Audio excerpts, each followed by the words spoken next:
अब हम लोग बात करते हैं टाइप्स ऑफ प्रॉब्लम्स की। तो कौन कौन से टाइप्स की प्रॉब्लम्स क्रिएट होंगी वो हम लोग इसकी स्टडी करेंगे। तो उसमें एक काम करते हैं, फर्स्ट टाइप फर्स्ट जो प्रॉब्लम्स हैं वो सपोज हम लोग मान लेते हैं इक्वलिटी ऑफ ऑर्डर्ड पेयर पे हैं, on equality of ordered pair. ठीक है, अच्छा बताओ ऑर्डर्ड पेयर इक्वल कब होते हैं, ये बात बताई थी हमने। जैसे सपोज मैं कह रहा था कि A1 B1 ये एक ऑर्डर्ड पेयर है और ये A2 B2 के इक्वल है। तो फाइनल डिसीजन आया था कि A1 इक्वल्स टू A2 होगा और B1 इक्वल्स टू B2 होगा। बस अब इस पर कोई भी एग्जांपल फ्रेम कर लो। जैसे सपोज मैंने लिया x+4, 6 ले लिया यहाँ पे इज इक्वल्स टू, यहाँ पे सपोज मैंने 2, y+3 ले लिया।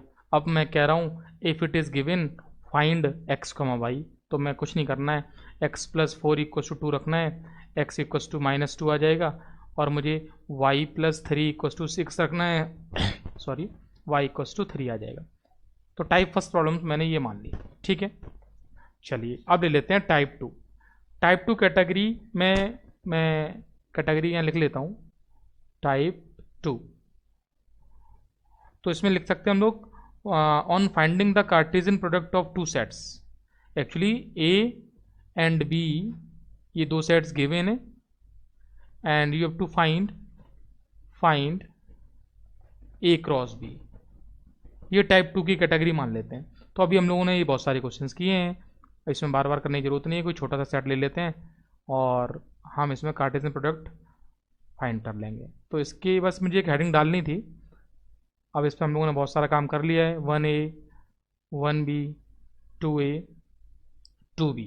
ठीक है, चलिए ये दूसरी बात हो गई। अब इसमें हम 3 वाला काम भी कर सकते हैं और कॉम्बिनेशन भी कर सकते हैं। कुछ लोग इसमें थोड़ा सा और इसको एक्सटेंड करेंगे। जैसे मान लो उन्होंने सेट थ्योरी का यूज़ कर लिया, जैसे सेट ए दे दिया, ए कुछ भी लिख लो 1 2 3, फिर सेट बी ले लिया, 3 4 5, फिर सेट सी ले लिया, 4 5 6। अब वो कह रहे हैं कि क्या फाइंड करो भाई, A cross B intersection C. तो कुछ नहीं करना है, ए का क्रॉस करना है, बी इंटरसेक्शन सी से करना है। बी और सी में कॉमन कितना है भाई, 4 और 5 है। तो कुल मिला के अल्टीमेटली 4,5 से ए का हमें क्रॉस निकालना, कार्टेशियन प्रोडक्ट निकालना है। तो वो 1 4 समझ गए ना, 1 4 1 5 2 4 2 5 3 4 3 5। तो अल्टीमेटली जिस बच्चे ने यहाँ तक समझ लिया है उसको इसमें ज़्यादा कष्ट होने की जरूरत है नहीं। और फिर इसमें बहुत सारे कॉम्बिनेशन ले सकते हो, है ना। कोई कहे कि भाई A cross B intersection A cross C निकालो इसमें, तो सारे क्वेश्चन सॉल्व किया जा सकते हैं। तो हम ले लेते हैं टाइप थर्ड पर। टाइप थर्ड अभी तक क्या थी हमारे पास कि ए और बी गिवन थे, अब ए क्रॉस बी फाइंड करना था। अब यहाँ इसमें एक काम करते हैं, ए क्रॉस बी सपोज गिवन है, ये तुम्हें गिवन है, या फिर इसकी कुछ कंडीशन गिवन है, या इसके सम एलिमेंट्स गिवन है, पूरा नहीं गिवन है। और फिर कह रहे हैं कि you have to find A and B, या फिर इसका कोई, जैसे ए पूछ लिया खाली, बी नहीं पूछा, इस टाइप की बात चलेगी। अब मतलब आपको ए क्रॉस बी तो गिवन होगा, तुम कह सकते हो टाइप 3 का जस्ट रिवर्स केस है, ऐसा मान सकते हैं। ठीक है, और उस केस में तुम्हें क्या बताना है, ए और बी बताना है। अच्छा, ए क्रॉस बी पूरा दे दे या फिर कुछ पार्ट्स दे दे उसका, ऐसे बोल दे कि भाई उसके ये एलिमेंट्स हैं तब भी चलेगा। तो होल गिवन हो या फिर सम पार्ट गिवन हो, ये केस ले लेते हैं। अब बात आती है कि तुम इसको समझोगे कैसे। इसको समझोगे सिंपल एग्जाम्पल से ही। अब मैंने एक एग्जाम्पल लिया है जो एकदम सिंपल सा है। सपोज मैंने कहा कि इफ ए क्रॉस बी, अब मैं पूरा ए क्रॉस बी तुम्हें दे दूं। मैंने कहा कि भाई ए क्रॉस बी ले लो, A1 B3 फिर B1 A2 एंड B2, ऐसा मान लिया, A2 B2। अब तुम देख के बताओ तुम्हें क्या लग रहा है भाई। तो सेट ए में क्या क्या है, ए और बी है, दिखाई दे रहा है मुझे। और सेट बी में क्या दिखाई दे रहा है, 1 दिखाई दे रहा है, 2 दिखाई दे रहा है, 3 दिखाई दे रहा है, तो ये सेट ए हो गया, ये सेट बी हो गया। तो A1 A2 A3 मिलना चाहिए। और तुम कहोगे सर A3 नहीं है, तो A3 लिख लो इसमें, है ना, तो A3 भी आ जाएगा इसमें। मान लो A3 भी गिवन है। अच्छा, कुछ एलिमेंट भी गिवन हो ना, तब भी मुझे ये काम करना पड़ेगा, क्योंकि ये 3 तो गिवन ही है ना मुझे ultimately set A set B तो पूरी बनाने हैं। क्वेश्चन जैसे ऐसे कहते हैं कि भाई ए क्रॉस बी के सम एलिमेंट्स आर हियर, तब भी काम चलेगा, तब भी हमें प्रोसेस यही करना है।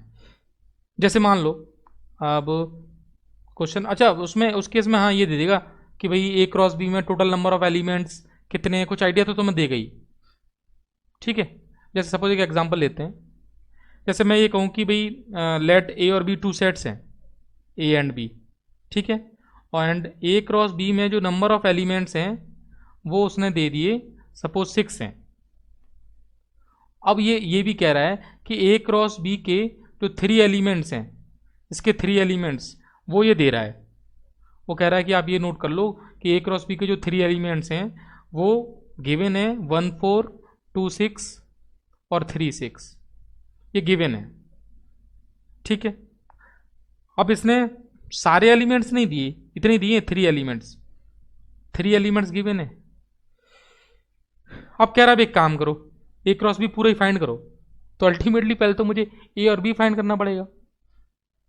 तो मैं यदि ए को ध्यान से देखूं, यदि ये बना होगा तो ए में 1 होगा, 2 भी होगा, 3 भी होगा। बी को देख रहा हूं मैं यहां से, तो बी में 4 आ दिखाई दे रहा है, 6 दिखाई दे रहा है। अब मैं यदि ए क्रॉस बी करूं तो ए क्रॉस बी 6 आएगा, तो मुझे ए और बी की कंफर्मेशन पता चल गई कि भाई साहब कुछ भी नहीं है, ए ऐसा है बी ऐसा है। तो बस अब ए क्रॉस बी पूरा निकालना है, तो पूरा सेट निकल के आ जाएगा। 1 4 1 6 2 4 2 6 3 4 3 6, ठीक है। चलिए सॉरी, एक एग्जांपल और लेते हैं हम लोग। अब एक काम करते हैं, इस एग्जांपल में क्या किया हमने, ए क्रॉस ए लिया और ए क्रॉस ए में number of elements 9 suppose given है।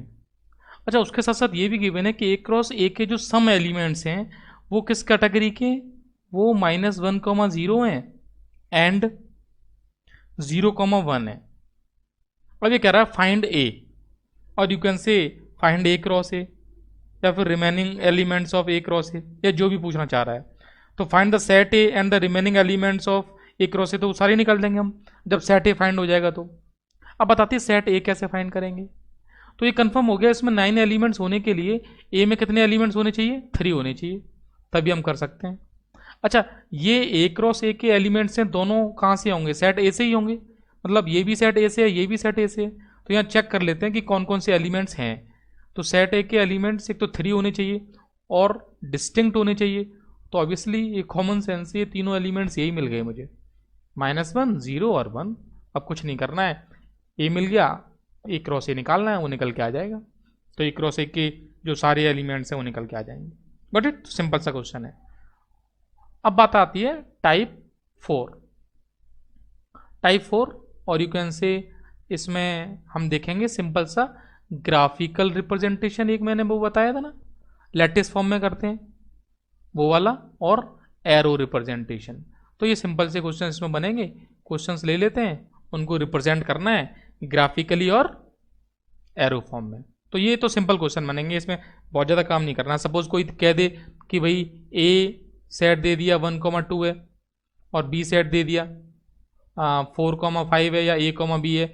अब भाई इसको ग्राफिकल रिप्रेजेंट करो, तो वही लेटेस्ट फॉर्म जो हमें बताई थी वो हमें रिप्रेजेंट करनी है। तो यहाँ 1 और 2 लेना है, यहाँ पर ए और बी कहीं भी मान लो, तो ये 1A 2A 1B और 2B से इसको रिप्रेजेंट कर देंगे। तो ये सिंपल सा रिप्रेजेंटेशन है, इसमें तो ज़्यादा कुछ करना नहीं है।